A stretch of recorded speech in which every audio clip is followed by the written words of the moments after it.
All right. Hello, everybody. Welcome to the Course Creator Community Podcast. And I am super excited because we have an absolute rock star on the line this week.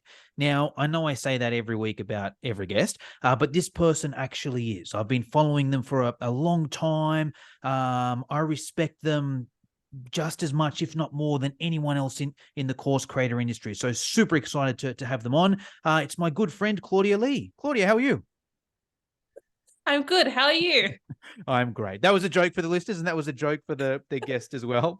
The guest we've got is the founder and director of SamCart. Now, most people listening to this, you've probably seen SamCart around. You might have seen some of their social media, seen some of their Facebook ads, use the software yourself, either for hosting your course or for selling your course. We've got the founder, the one and only Mr. Brian Moran. Brian, how are you? Doing good. Doing good. Thanks for having me.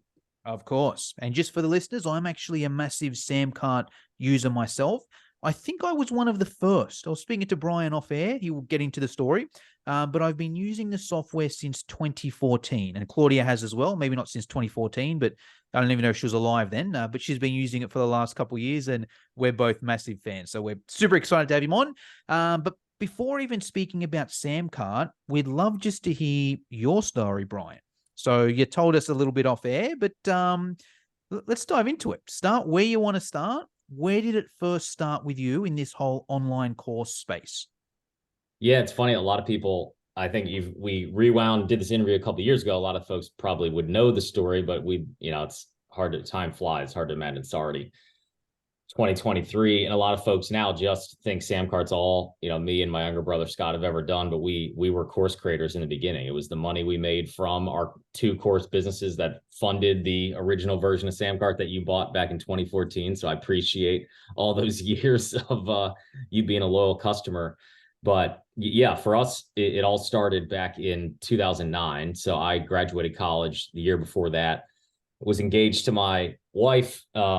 We've been married now. It's hard to believe, again, almost 14 years, have three kids asleep upstairs. Hopefully. Whoa. Hold on. You said you've been married for 14 years. Yep. Did you get married when you were 5? How does that kind of I'm work? I'll be 37 next week. So we got married young, but not crazy young, just a year out of school. Okay, But nice. I was like a lot of course creators or aspiring entrepreneurs. I was in a job I couldn't stand. I had, new family that I had to make money for, and was trying to figure out how do I balance this desire to go off on my own with a full-time job that's taken up a bunch of my time. How do I actually do this? And so I got this idea in 2009. I kind of stumbled into the course creator space kind of before there were a lot of the gurus and experts like there are today, and saw these guys that were selling this course, and they had a course about how they did it.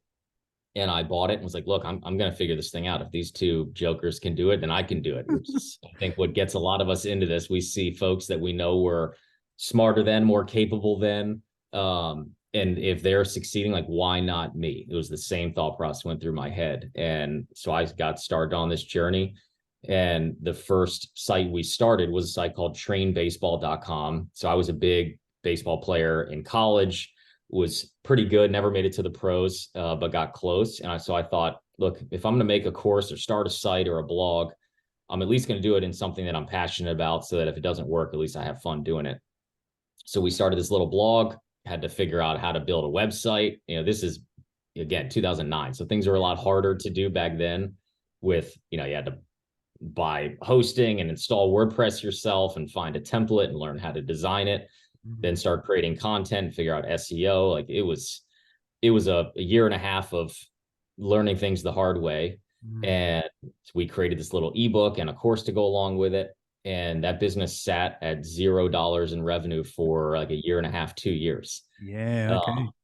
So I'm sure you either know a lot of folks or have experienced it yourself. Like at the beginning, it's not, there's no instant success. That never happens. So yeah, we struggled for a while. My wife thought I was crazy sinking all this time into this little website, but I convinced her, look, I'm going to figure out a way to make this work. The pivotal moment for us was, I guess it was early 2010. I stumbled across, I don't know if you're familiar with him, but Ryan Dice was like one of the guys that taught me a lot about how to actually sell, not just create a course or build a podcast or build a blog, but how do you actually convince somebody to buy from you? And when I realized that was the missing piece in my business, I like went super deep, bought everything that he had, started studying all of the right pieces of my competitors' sites. Before, I was trying to make my blog as pretty as everybody else's, write as much content as everybody else, create my course the same way everybody else did. But I didn't realize in my head, like, none of this matters if you don't know how to sell. So I finally learn how to sell, how to craft a sales letter or a video sales letter or a webinar, however you're going to actually convince somebody to buy. And luckily got really good at it. And instantly sales started flowing in when I finally crafted my first actual sales page.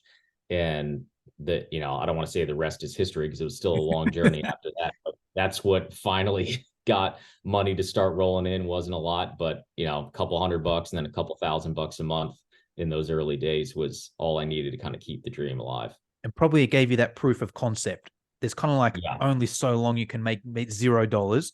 But even once you make that first dollar, that first $100, that first, okay, I know there's more in this. So that's great. And I want to continue to the rest of your story, but I'd like to dive into a few things here, even just for my own curiosity.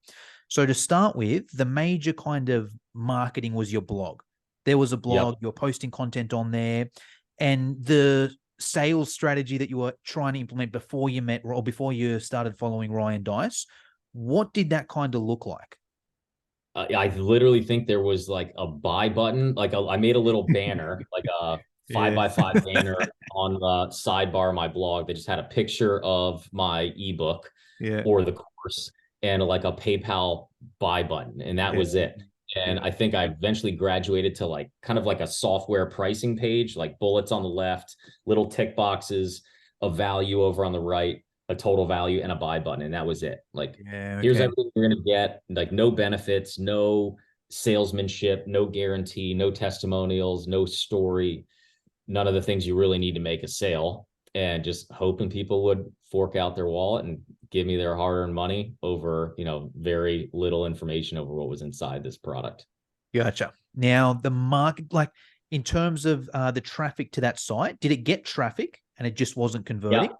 Yeah. If I remember right, I mean, it was hundreds of visitors a day. So more than enough to make steady sales. We blogged a lot. I started using Facebook fan pages. They were like brand new back then, 2010.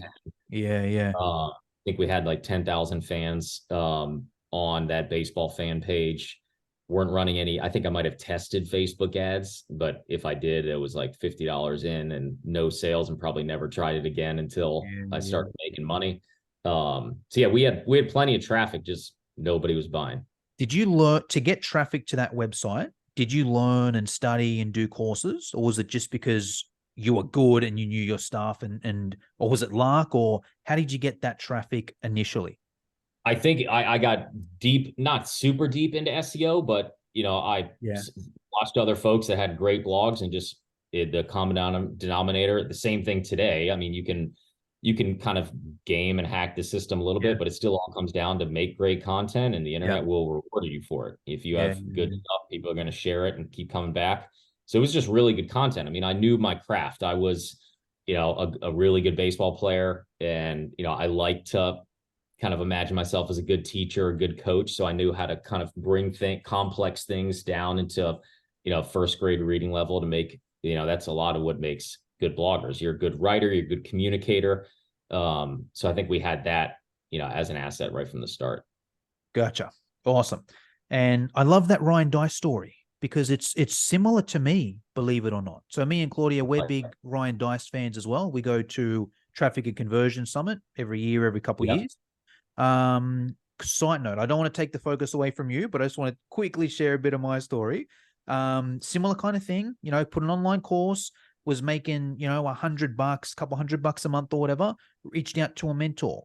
And he was like, hey, Jono, what you got to learn is email marketing. Go and purchase this course from Digital Marketer, the email marketing one. You might have, I was hoping it's the same one that you did. It was The Machine. Did you ever do that course? I have that one. Yep, made plenty of money from that one. The one that made the difference for me was he had an old video sales letter course. It was Okay. VSL something or other. I forget the name, Yeah. but it was that realizing that to make a sale is just a simple script, and all great salespeople follow the same script, no matter what product you're selling, no matter what format you're selling in, on the phone, through a video, through text, through email. It's all the same kind of, 7 steps, 10 steps, 12 steps. Every copywriter, guru has their own model, but it's all the same thing. And if you follow it, sales will come. I love it. So that was you did the video sales letter course. That was what gave you the biggest breakthrough. Yeah. Can I ask the price that you paid for that? It was probably like I think all his stuff back then was like $97. Oh, okay. So not too bad. All right. I paid about 2,000 for that email one. So I might have got in about. I remember how I found Ryan was the folks I was following at the time did a webinar with Perry Belcher way back in the day when he was like a Twitter guru. And he had this social media course that was $2,000. I sat through the whole webinar, was like, look, I'm going to buy this. I don't care what it costs. And then I saw this price tag and was like, no way. I'm not spending $2,000 on this thing. Like, that shows how little money I had at the time. Yeah. And so I had to pass on that one, but then luckily found some cheaper alternatives that they had. Nice. All right. So next part of the story. So learned how to sell. You started making, did you say a few thousand a month selling an online baseball course? I think the baseball site got up to like $3, $4, $5,000 a month max, probably, before we kind of launched the second site. Were you still working? You're still working at the time? Yep.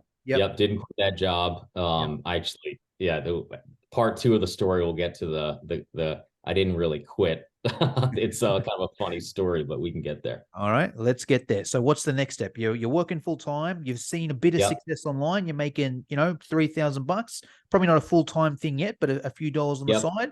What was the next step from there? So from there, I actually kind of on accident stumbled into a mentor-mentee relationship with a really big player in the baseball space. Okay. So I was trying to build relationships, look for affiliates, trying to just meet folks in my niche. And I actually met the biggest player in the baseball space at the time, a guy named Paul Reddick, was running a site called 90 Mile Per Hour Club. And I met him not on purpose. I was modeling one of his landing pages. He had this kind of free cheat sheet giveaway. I created a similar cheat sheet. He had one for pitching. I had one for hitting. It didn't go over very well. We still kind of jeer at each other today over this story, but he reached out because he did not like the fact that I was using something similar to his. Oh, wow.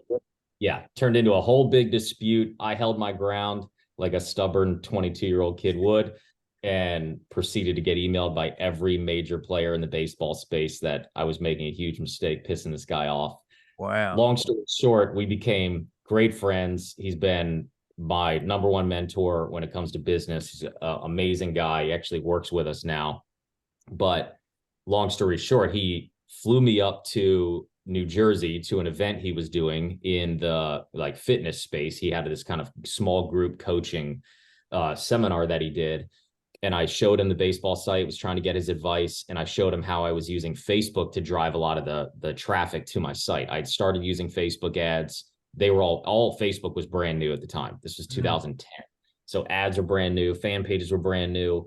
And a lot of Paul and his friends were more old school Google AdWords type guys. And when he saw that I had sort of mastered Facebook, whether selfishly or not, he encouraged me to get out of the baseball niche and to go start a second site where I was going to create courses about Facebook marketing. His advice was essentially like, look, you can succeed in baseball. There's plenty of money to be made here, but all online entrepreneurs are trying to figure out Facebook right now. And there's no one has planted the flag and said, they're the Facebook guy. And if you go quick, that could be you. And you definitely know what you're doing. You're using Facebook every day to grow the baseball site. You got a great story to tell. So go home, start a site. He came up with the name get10,000fans.com on the spot. I ran home. And because of the 3 years of trial and error, I now knew how to get up a website in an hour. I could create a course in a day or two. And we launched Get 10,000 Fans 3 weeks later. And within 3 months, it was doing like $100,000 a month. Wow. Okay. Let's break down a few things there. The baseball side of things, did you just give that up? Did you sell it? I kept it going. Like, yeah, still have it today. Just didn't pour as much energy into it. It was kind of a fun pet project to do. But yeah, I just kind of slowly gave it less and less attention because the Get 10,000 Fans site just really took off. It was one of those things that we were in the right place at the right time, and Facebook ads were crushing it for us, just printing customers at a huge profit. So we just kept pouring more into it. And I mean, again, not an overnight success story, but one of those times when wait, did you say not an? Oh yeah, I see what you mean. You spent the years building the baseball one that allowed you to build it. Yeah, and again, it wasn't overnight. It still took a couple months to ramp up, but it was crazy fast. The first $50 we put into Facebook ads now I knew how to create a marketing campaign, a sales campaign. So I had sales pages and video sales letters ready to go. I knew what upsells were. I knew how to maximize average order value. I knew how to run a business at that point, not just create a course, but I knew how to monetize traffic. I knew how to drive up lifetime value, like the core of what makes, all our top sellers on SamCart that sell courses. I mean, all of them have all these traits in common. They know where the money is made and they know how to make it really well. Gotcha. And so I had that dialed in, and we just started pouring Facebook ads into it, and it would just every day spit out more money than we put in the day before. So we just kept ramping it up, and within 90 days had $1 million business on our hands that we didn't the 90 days prior. Okay, let's break some of this down here. So you put the course together. You then used Facebook ads to market it. Do you remember the costs those days, like cost per lead, cost per sale? Yeah, so that original one, the intro course was called the Fan Page Timeline Blueprint. So like the timeline back in the day for Facebook, was everyone was trying to figure out how to. For a second? It's so funny because I think so. Claudia's a lot younger than us. She probably doesn't understand some of these words. Like when you're saying Facebook fan page, like, do you know what a Facebook? No. I was in primary school. I was definitely part of Facebook fan pages. I had it illegally, like Facebook, because you had to be like 16 or 18. Yeah. So, all right. So actually, wait, sorry, let me get my head around this. So the thing you were selling first, that first course, what was the price point at that? The first Facebook course? Yeah, that was 2 payments of $47 was the front end. Sold via a video sales letter. I did was one of the first people to do this. Everyone started modeling it after. I don't know if you remember, but back in that day on your fan page, you could have a landing page inside of Facebook on your fan page. They had these things called custom tabs that you could essentially create a squeeze page or an email opt-in on your fan page. So I created my build your list page or my, squeeze page or opt-in page, whatever you want to call it. That was on my fan page. So my Facebook ads kept people on Facebook, which kept my costs low. Yep. Facebook likes you to send traffic right back to them. And I would get a ton of fans and a ton of email opt-ins at the same time. I was probably paying like $2 or $3 per lead back then. Clicks were like 45 cents or something crazy. Gotcha. So $2-3 a lead, and then so they'd opt in first before they purchase the 2 times 47. Yep. Gotcha. Do you know conversion rates or cost per sale? I think we converted at least 10% of all leads into that course, either immediately up front or through email follow-up campaigns to those leads. Gotcha. Okay. So that is, let me do my math on that. So $2. So give or take $20 a sale. Is that right? Yep. Yeah, that makes total sense because we had a couple upsells. So average order value, we got the 47 up front, but I think we got around like $80 up front from the upsells. So it was like a 4-to-1 ROAS. So that makes sense. Paying $20 a sale, making $80 up front with a little bit of recurring revenue left from that second payment of 47. Gotcha. How much were we putting on a day? Do you remember those? Well, I remember asking my wife the day I wanted to turn them on. I'm like, look, trust me, I think this is going to work. Can I put $100 into this? And she's like, well, fine. But that's it. If it doesn't work, then we're not going to keep doing this. Luckily, that $100 turned into like $400 immediately. And I let it run for a couple of days and then was absolutely terrified to bump it up to $200, $300, $400 a day. But I did it. and it kept working. I think we scaled up to like $2,000 a day, maybe a little bit more. And It was $2,000 still a like day was making 2 to $8,000 a day, give or take. Yeah, I mean, conversions go down obviously as you scale, so it's probably Mm. still like 2 or 3x Yep. day one ROAS. But yeah, it was pretty wild. That's great. All right. Now let's even dive that into a bit, because that sounds like, was it fairly autopilot as well? You had the course that was on demand. Yep. You had the Facebook ad, and we'll ask a couple questions in a sec on, how long it would run before you change it or whatnot. But it was pretty much, you'd have an ad running, people would opt in, they'd purchase either straight away or via the email automation. They'd then get the login to the course and work through. Was that 100K a month pretty automated, or what can you tell us Yep. there? Yeah, okay. Yeah, it was automated. Now I didn't sit back. You know, I was, one, still had my full-time job, but Yeah. two, Wait. You're making 100K a month and you kept your full-time job? yeah, I kept it for like a year. Okay. I was so terrified to quit because Yeah. it happened so fast Yeah. that, like, number one, we're still living in a little apartment in Yep. like the not nice area of town. So I want to buy a house. You can't Yep. buy a house with what looks Yeah. like drug money coming into a bank account. Like, banks want a steady job with a W-2. Like, it's not Yeah. going to go over that well. So I want to stash away as much as I can. My wife's and me are both paranoid that, look, this could crash as fast as it, arrived. So let's make sure this is real. Trying to be as smart as possible. Like, it wasn't just me in a dorm room with some buddies. Like, I have a wife now. I have some responsibilities. Let's not be too crazy. But yeah, stayed there longer than I probably should have. But yeah, it all worked out. Okay. So go back to the autopilot side of things. What kind of, were you doing other work in the business, or that was pretty much you were able just to sit back and let the cash roll in for months? Yeah, I mean, we were able to sit back and the sales would come in, but I didn't sit back. Like, once you understand how the game is played and you realize the money is in the list, the money is in your customers, that once you sell someone, if you continue to make more products and services, they will buy them if you deliver every time. So to me, sitting back was leaving money on the table. Yeah. So I continued to make more courses to figure out how else can I serve these customers. I mean, over the next year, we probably made 10 more courses. Yeah. And it would then, the automated part would bring people in, they'd buy the front end product and maybe one or two of the upsells. They'd get into an email cadence that takes care of them and make sure they get access to the course, that they get results. And then usually we got on a cadence that about almost every month we would launch a new product. And we were in the right market for it. Facebook was changing stuff like every week. So we had new strategies to share.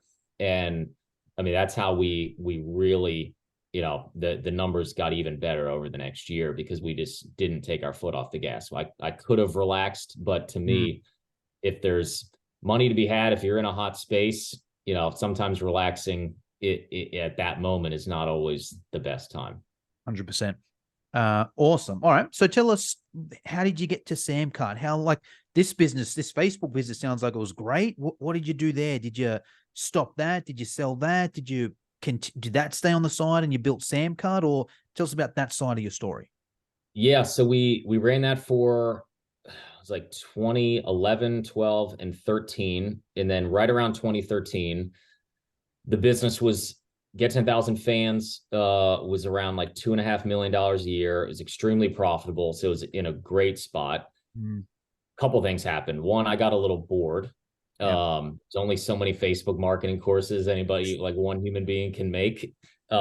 We knew everybody in the space, and I saw a couple paths forward. One, I could just kind of, sit back and, just continue to kind of do not bare minimum, but do the bare minimum to keep this thing going, kind of update stuff along the way, create new courses for any new hot topic that comes along.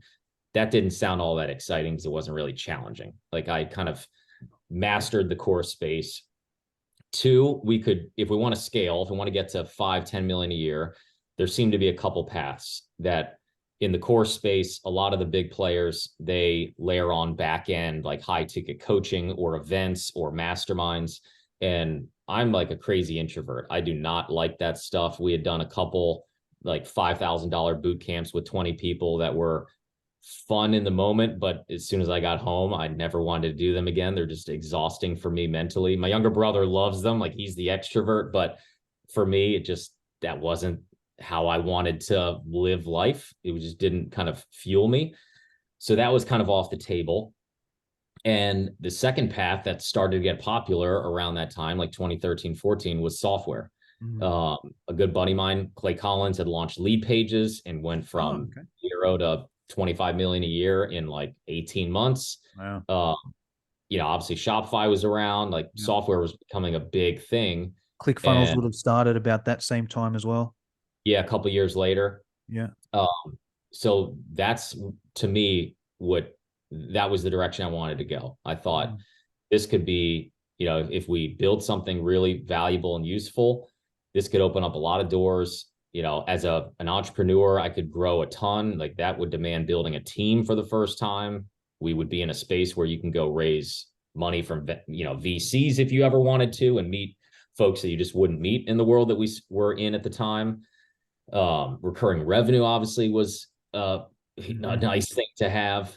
And we had sort of dabbled in software. In 2012, we had 40,000 course customers, 500,000 people on our email list, wow. 1 million people following us on Facebook. So we had this big audience, and a lot of them wanted software for Facebook marketing activities. So like ad tracking software to build those custom tabs inside of a fan page.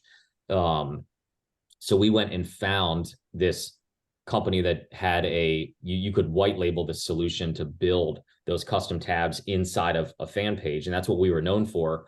So we partnered up with them, rebranded it. We called it the 5-minute fan page. And it was just somebody else did all the tech. We just kind of white labeled this thing, and we did a promo for it, and it generated like $50K a month in recurring revenue that we truly could sit back and do nothing. We didn't have to answer support. Like they took care of everything. Yeah. And that's when we got our first taste of what recurring revenue was like. Yeah. And it was nice.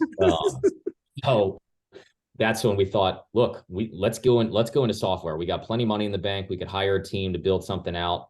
There's a lot of different things we could build for the entrepreneur that is on our email list. And we just surveyed the landscape and said, like, which tool do we hate the most when it comes to running our course business? Like, which one of these is the worst? And the shopping cart was by far the most annoying thing. We were using Infusionsoft and gluing together all kinds of different tracking tools and hand coding some stuff. And we thought, this is not how it should be. There should be something that's easy for a beginner who wants to sell a digital product and still powerful enough for someone who has $1 million business to do the things that they need to do. And that was kind of when the vision for SamCart was born. That's great. That's, and I agree 100%. And that's exactly what I purchased it for. I was using PayPal at the time, and I was like, man, I've got to I was not even automated. Like someone would inquire, I'd send them a PayPal link. They'd pay via PayPal, and then I'd manually send them over the ebook. So when I had SamCart, I'm like, man, this is like heaven. So awesome. All right. So tell us about, what was that process like? How many months or years did it take to go from idea to beta, I guess, or to selling? Yeah. I mean, I like to move fast. So I kind of had this vision in my head after like a day, kind of drew it all out. And then, obviously I knew this, I didn't realize it, but I'm not a developer. I can't code. So we had to go find some engineers in the area and go hire them. Luckily, an old college buddy of mine had somehow become an engineer. He wasn't studying that in college, so I didn't know that was what he was doing, but we kind of got reconnected, convinced him and a buddy to kind of come on part-time and build out kind of V1 of this thing. Paid them a little bit of money to do it. And I think it took us like 6 or 7 months to get a working beta built. So probably like 50 grand total invested, maybe 100. Okay.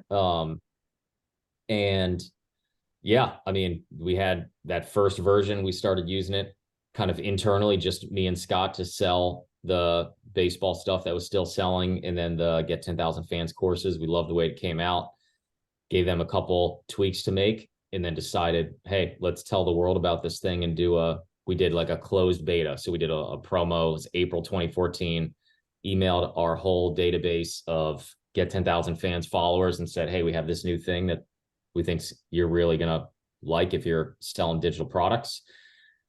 We're only opening it up to 500 people. It was $79 a month originally. And yeah, I think like a couple emails later, we'd filled up all 500 spots, and the rest is history.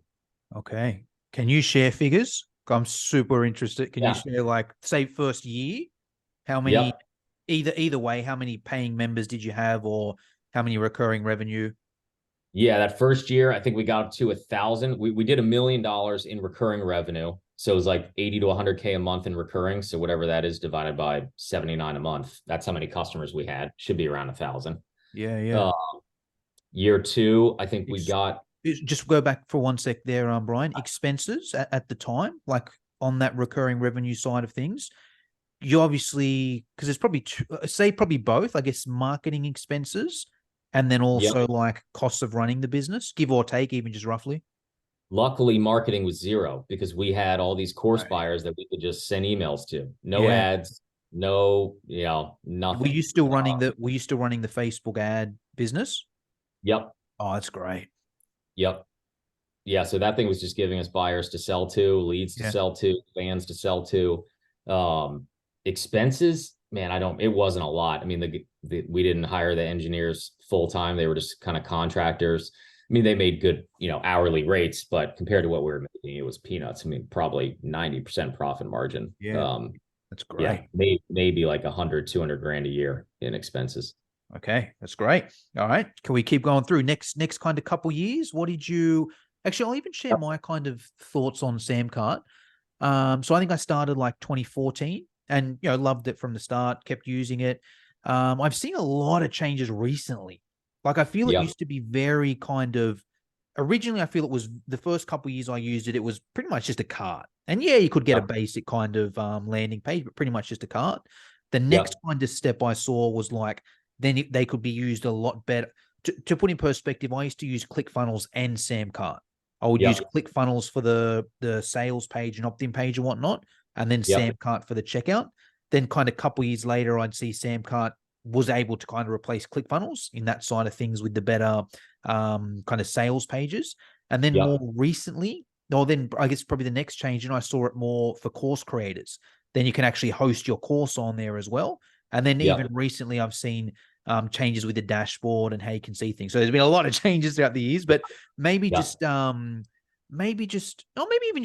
Can you share how much kind of members you've got on there now, or what the revenue with SamCart is now? Yep. So under the SamCart umbrella, there's actually 3 brands now. So you have SamCart, which is an e-commerce platform. You can host courses, you can build your sales page, but what our true bread and butter, like the reason someone should, and I don't even want to say switch, because we don't try to get anyone to switch. If you're using ClickFunnels or using Kajabi or using Thinkific or Teachable, you actually sure, you should switch and come use our course platform. I think it's a little bit better, but we don't try to get people to switch. We just try to get them to use us to accept orders, to build a checkout page or deploy our checkout form onto a ClickFunnels page or Webflow page or WordPress page. Because when it comes to accepting orders and maximizing average order value, there's no one better than us. And that's the stuff that really matters. Like, we have a course platform. Is it the best? No. We have a landing page builder. Is it the best? No. What is the best is our ability to accept an order, to give your customers multiple ways to pay, which increases conversion, to allow you to offer multiple products to the same customer, which increases lifetime value. Those are the things that move the needle and why people move. So you have that brand. Then we have Creator U, which we launched a year ago. That's the course one? What is Creator? Yeah, it's like Netflix for online entrepreneurs. So there's 175 different courses in there. There's analytics, so you can track your audience growth. There's an AI assistant for running prompts and creating content. There's learning paths. So if you want to say, I want to launch a course or I want to master Instagram, there's like a track you can follow. It's essentially like a super cheap coach that kind of walks you through, learns who you are, feeds you the right strategies and tactics. And then there's Typeset, which is a company we acquired back in January, which is like imagine if ChatGPT could actually design all of your assets. So it can write a great blog post, can't design it. It can write a great ebook or outline a course or script a video. It can't actually make those things. Typeset takes all that text and actually makes the output that you're trying to create. It can design social media posts, ads, ebooks, reports, courses, webinars. That's what Typeset does. So between all three, we're at like 85,000 customers. Wow. Revenue. Yeah, I don't know. that's what I was gonna ask. It's a lot of revenue. We're north of 30 million. I'll give that as a ballpark. Yeah, wow. That's a year, obviously. Yeah. Yeah. And you've still got your full-time job at the moment as well, or? That would be awesome. But no, thank God. Okay. All right. Not too bad. Well, hey, Brian, that's an amazing story. There's a few questions I always like to finish up with. Now, the first one's like a going back in time one. I try and find a particular point in the person's story where they learned something or purchased something and ask how much they would do it for again. So in your case, I think it might be that first ever Ryan Dice course, the VSL one. You purchased it for give or take $99. Yep. Okay. Knowing what you know now, if he was selling it for 1,000, would you have purchased it? Yeah. 2,000? I mean, you could fast forward and just say today, Yeah. I'd spend $1 million on that course. Yeah. Wow. Okay. Like it is the and every course creator should understand this. Like it's so fun for all of us to learn how to build an audience or create beautiful videos or design beautiful PDFs and courses in members area. None of that stuff matters if you can't sell. None of it. Like, and the reason, like a lot of folks in the beginning stages, and I remember thinking this about baseball, when you're in that stage and no one's buying, or they're not buying in very good numbers, you think your course is wrong. You think the niche has no money in it. You come up with all these excuses. And the truth is, like, none of those could be valid. If you see any competitors in your space, that space or that niche obviously spends money on things. And two, the problem is never your course, because how do people know if it's good or bad? Like they're deciding not to buy it before you're actually giving to them. So it's not your product isn't good enough. That's an illogical reason. The only thing keeping them from buying is you have not convinced them it's worth the money. And that just comes down to salesmanship. And all salesmanship is like, it's a formula. It's not an art. There's not, yes, are there some people that are just better at sales because they're extroverted or they're just more persuasive? Sure. But anyone can craft a good sales pitch and deliver it. It's a simple formula. There's 100 ways to skin the cat, but mastering that, you have to do it. I don't care if you know, a lot of people like to say, like, I don't want to be a marketer. I don't want to be a salesperson. Then you should get out of the business, because you have to be like, and it doesn't mean like I wasn't a salesperson. Like I would not go door-to-door sales. You couldn't pay me enough money to go sell people to their face all day, every day. It's just not who I am, but I had to figure out that skill and figure out a way to do it in a way that worked for like my personality. And so, yeah, that one skill, that course was the beginning of me learning how to do it. I mean, it's between SamCart and the original businesses. I mean, we've probably sold $100 million worth of products and services since 2009. It all used the same formula. Like and you can learn it from Ryan Dice. You can learn it from us. I'm sure you have your own formula. Like everyone has different ways that all work, but they're all essentially the same thing. Like it's conveying value to your customer. It's letting them know you've been in their shoes and that you're trustworthy. It's proving that your product can work through testimonials. It's limiting risk with a guarantee. It's speaking to the innermost desire of your customer. Your customer doesn't want your products. They don't want the features of your product. They want the end result that it delivers to them. And if you get good at conveying that to people, you can sell anything to anyone, anytime. And you could have a crappy product and still make money. Obviously, it's not a good idea because that's short-lived, but it's never the product. It's never why people aren't buying. It's the person convincing people to sell it is just not good at convincing them. And it's a skill that can be learned in a couple days if you really dedicate some time to do it. So that's why I would, there's almost not a dollar figure I wouldn't pay, because it's been responsible for almost every dollar we've ever made. That's great. Well, you saved me a lot of time. I was there going 1,000, 2,000, straight to a Yeah, we million. would have been gone So- for a while. And me and Claudia both agree with that statement there. I think both of us love sales now. But when we first got into online business, we didn't really love sales, but we loved money. And we realized that the only way to get that money was to learn sales. So we've both spent tens of thousands of dollars learning sales there. And that probably comes on to the next question as well. So, Brian, you're a mentor for plenty of course creators, plenty of entrepreneurs out there at the moment. I'd love to hear who your biggest mentors have been. If you could break it down in a few different ways, if you could tell us your best paid mentor, so someone that you've handed over money to in the online space, if possible, someone that you've handed over money to, whether it was a course or coaching or whatever it may be, your best unpaid mentor. So you haven't paid the person money, but you follow them on Instagram, you listen to their podcast, subscribe to their YouTube channel, whatever it may be. Someone that the listeners can follow and get tips from, and a book that you recommend every online course creator should read if they want to get better at selling online courses. So mentors, paid, unpaid, and book. So 2 books. One is not a sales or marketing book. It's The One Thing. It's just that amazing book, just to keep your mind focused on. And again, beginning and advanced course creators struggle with too many ideas. Like I could show you the paper underneath my mat here on my desk. There's things that I can't even let myself look at. There's too many ideas. The One Thing is just such a great read, and getting you to focus on narrowing your whole to-do list down to the one thing that is way more important than everything else. It's an awesome book. I try to read it once a year. Sales. There's where is this book?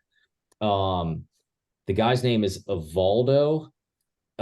He is one of the lead copywriters, Evaldo Albuquerque. He has a book, I think it's called The 16-Word Sales Letter. I hope it's on Amazon, but it might be one of those weird books that's hard to find. Okay, it's on Amazon. The 16-Word Sales Letter. That's it. I mean, that's the blueprint for any good sales pitch. The book is just 16 words. Is that what you're saying? Or the title of the book is The 16-Word Sales Letter. Oh, okay. I thought you were saying it was a 16-page book, and I was Claudia, that's one you might actually be able to finish. It is short. It's a good book for those of us that don't like long books, that's for sure. I mean, $100 million Offers is another great book for just putting together great offers. But yeah, the 16-Word Sales Letter is phenomenal. Mentor. I mean, man, I try to learn from almost everybody. So as far as good YouTube channels, I mean, I can go look at what is my history, I've been watching lately.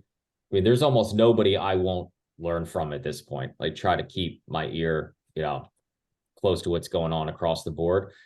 Paid mentors. I mean, this is not somebody that if you're looking for someone that other people could go, hire. I haven't used anybody like that, but there's a guy, Haroon Mokhtarzada, who sits on our board at SamCart now.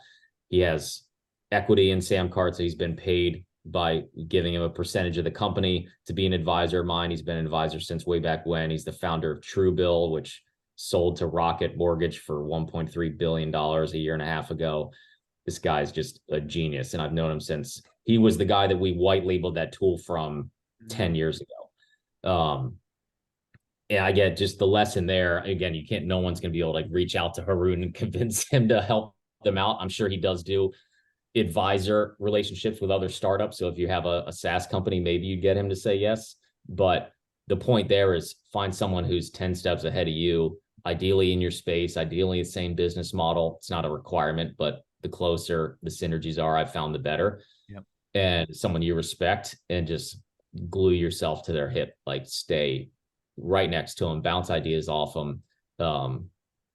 The mentors for me have been everything. I wouldn't be anywhere without the courses that I bought from guys like Ryan Dice.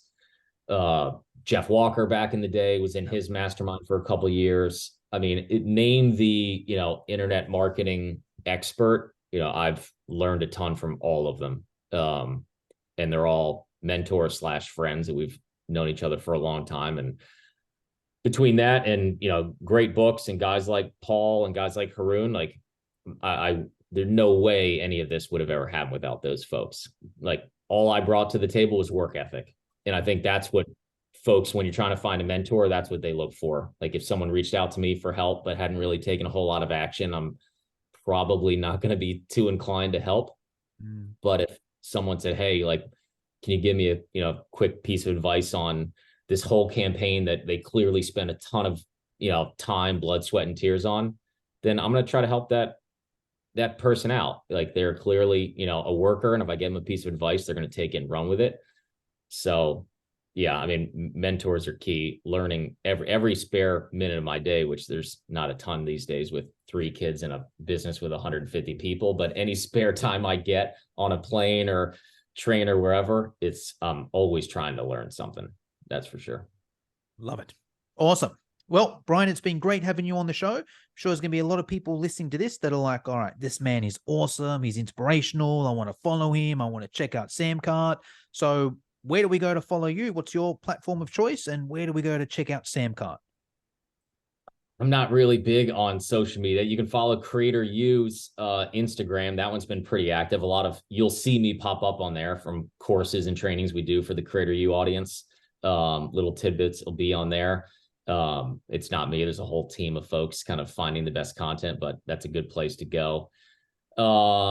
Yeah, I'd say between the 3 kind of products under the SamCart umbrella, if you're looking for a way, you have a business that's making sales and you think you could benefit by driving up your checkout conversion rate or average order value, give SamCart a try. There's a whole team of people that'll help you set it up.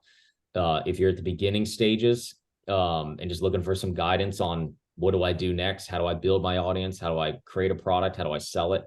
Creator U is incredibly affordable. There's some amazing content in there from some of the smartest folks around. That's just over at creatoru.com. And then if you're looking to try out some new cool AI tools, especially ones that can help design all your social media content or digital products, check out typeset.com. And all of those have free trials. So you can go poke around and let us know what you think.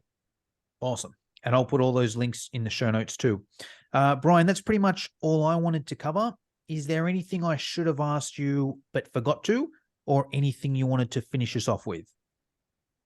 Yeah, I guess for your audience, like if you're in those beginning stages, you're a course creator and you're, under a full-time income, just remember all of us have been there. I mean, I sat there for 2 years. 2 years, and tried to never give up hope. There were days where I'm sure I wanted to. There's probably days where my wife probably wished I threw in the towel and could spend some more time with her that evening. But it worked out. Like you keep hunting, it'll figure itself out. And the cool thing, about our stories, you've seen what a simple little course has, the doors it has opened up over the course of 12 years. We're now, a venture-backed software company with 150 people, raised $100 million, built a huge platform that's helped a lot of people. And it all started with a course business that brought us customers that we could service for the next decade plus, that gave us the money to go start other businesses. It's not like you're going to be, a lot of people get into it and like, that's not really what I want to do, but it can open up doors to do the things you really want to do later in life really, really quick. And it's a fun, lean business to start, and teaches you a lot about business in those early days, how to sell, how to market, how to build, fulfill. Like it's a great business for, anyone to start. So you're in the right spot. And if you're struggling, just know every single one of us has been there. Awesome. All right. Thank you for your time, Brian. Yeah, thanks for having me.